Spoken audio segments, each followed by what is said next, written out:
2, 1, 0, ignition, liftoff.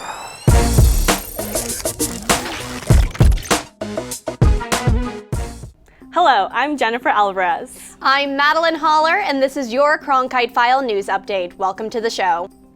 In local news, a young woman was reunited with her parents 18 years later after having been abducted at birth.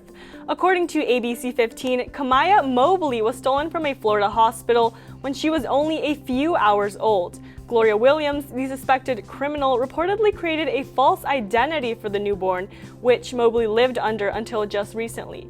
The Walterboro Police Department held a private 45-minute reunion for the teen and her real parents, Craig Aiken and Shanera Mobley. Now, Williams has been taken into custody and faces first-degree kidnapping and third-degree custody interference charges.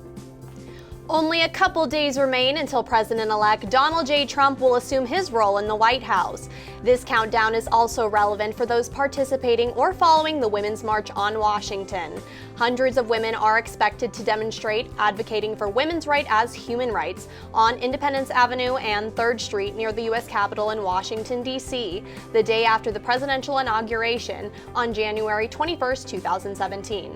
According to Women'sMarch.com, the Women's March on Washington is a grassroots effort comprised of dozens of individuals at the state level. Their mission and vision states, "We stand together in solidarity with our partners and children for the protection of our rights, our safety, our health, and our families, recognizing that our vibrant and diverse communities are the strength of our country."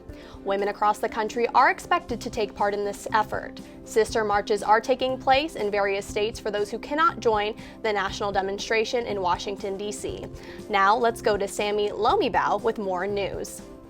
Thanks, guys.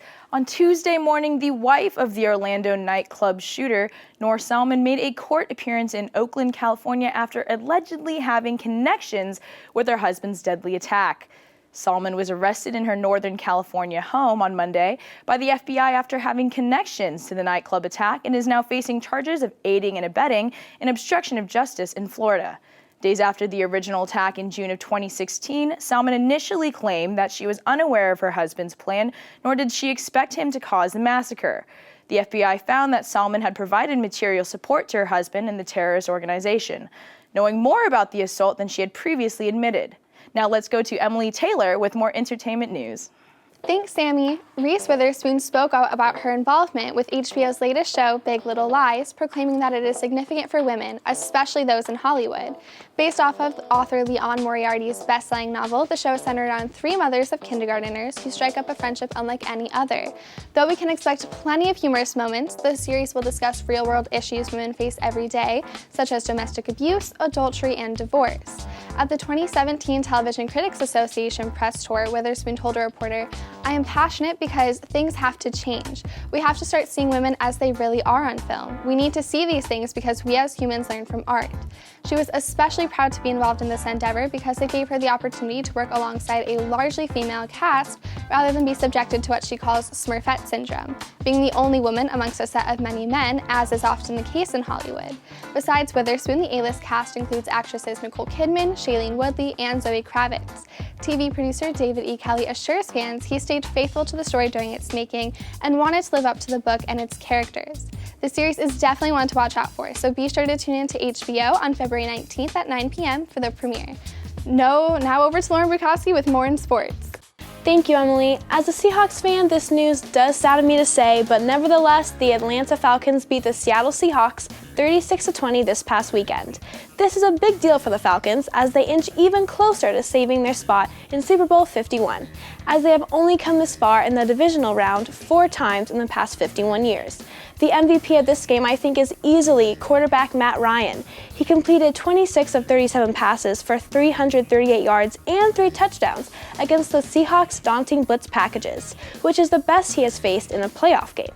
The Falcons will play the Green Bay Packers next in the NFC Championship game.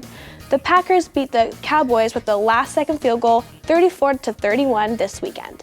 The Pittsburgh Steelers edged their way past the Kansas City Chiefs 18-16 to earn a chance to face Tom Brady and the New England Patriots in the AFC Championship game.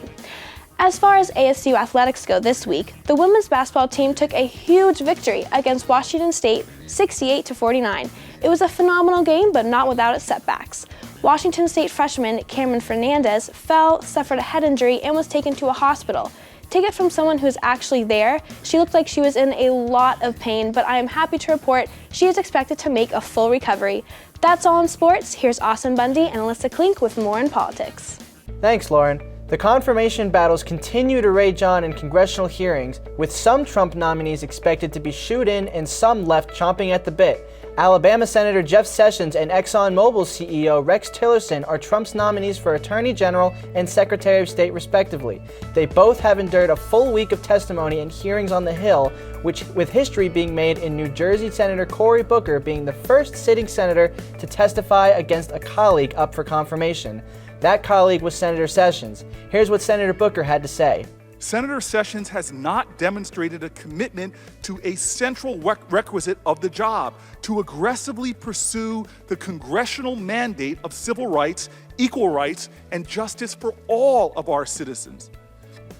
Now, retired General James Mad Dog Mattis will be likely confirmed as Trump's head of the Department of Defense. However, with several senators from both parties already promising to vote against Sessions and Tillerson, it sends a strong message to the new administration that the next 4 years won't involve a pushover Congress. Alyssa? Thanks, Austen. On Friday, the House voted 227 to 198 in approval of budget framework that will allow Republicans to initiate the first steps of repealing Obamacare. The framework is designed such that Democrats will not be able to use the Senate filibuster to replace the Affordable Care Act. The framework budget will not require President-elect Donald Trump's signature, but will force Republicans to create a program in its place. House Speaker Paul Ryan also pitched in, saying that Obamacare has not proved to lower health care costs or offer more affordable health options. That's the way it is on both sides of the aisle. Thanks for joining us on this week's edition of Cronkite File. Good night and good news.